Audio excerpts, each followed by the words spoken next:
on the same footing, on the same thing. He is the true Pandita. I'm sure all of us are here are true Panditas, and then there is Blue Cross and all these organizations to be safe in the future generation. And the challenges they faced is something has been narrated here. The first challenge they faced was somebody saying, why should it be Blue Cross?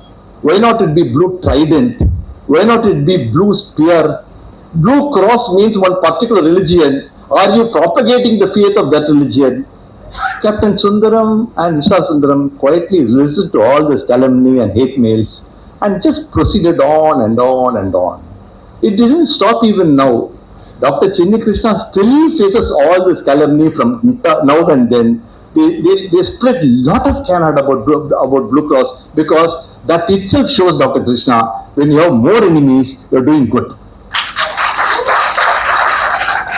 There was a time when we used to say, tell me your friend, I tell you who you are. That has changed now. Tell me your enemy, I will tell who you are. If you are not going to have any enemies, that means you are not contributing anything to the world. Thank you, Jai Hind. It took, 30 years. Now, I set up mine in 80 when my husband died. After his name, the Sanjay Gandhi Animal Care Center. But that was 20 years after the Blue Cross was set up by Chinni's parents, and then ably carried on, expanded to become an integral part of Tamil Nadu and Tamil Nadu's history. When I had just got married, I remember I was fortunate enough to meet Rukmini Devi. Rukmini Devi came to Delhi to meet my mother-in-law. And then she said that I'm looking for successors. And this is the problem now. We start shelters, we run them.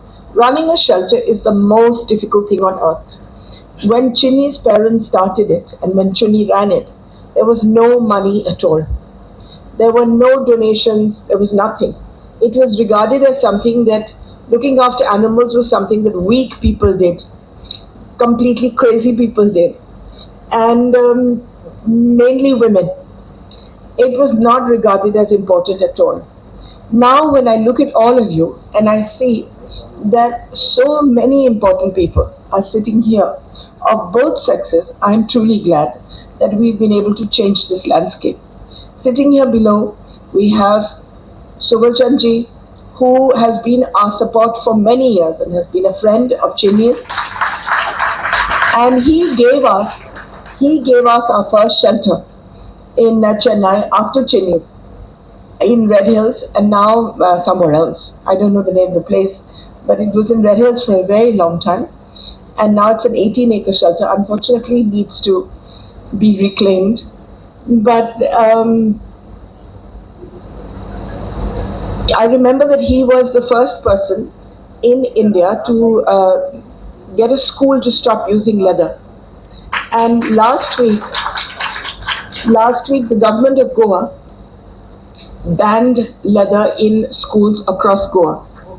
And I was thinking of you then for having started this exercise, I think 25 years ago. That's right. Chinni was responsible for many, many changes that we see today. We have together sort of just put droplet by droplet on this huge stone, so that finally the stone now is delivering results. I have the most exciting thing has happened to us in the last month, and that is the government has taken a decision that every single public transport, bus and everything, every public carrier will carry Be Kind to Animals on it.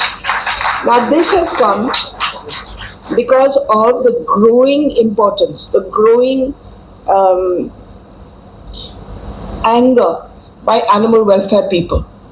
What people see as weakness, our feeders being beaten up or assaulted, I see as winning the battle. Because we're no longer laughed at. Now we're taken so seriously that people come and stalk our feeders. And before, no feeder ever fought back. Now there are more police cases filed by animal welfare people than there are for anything else.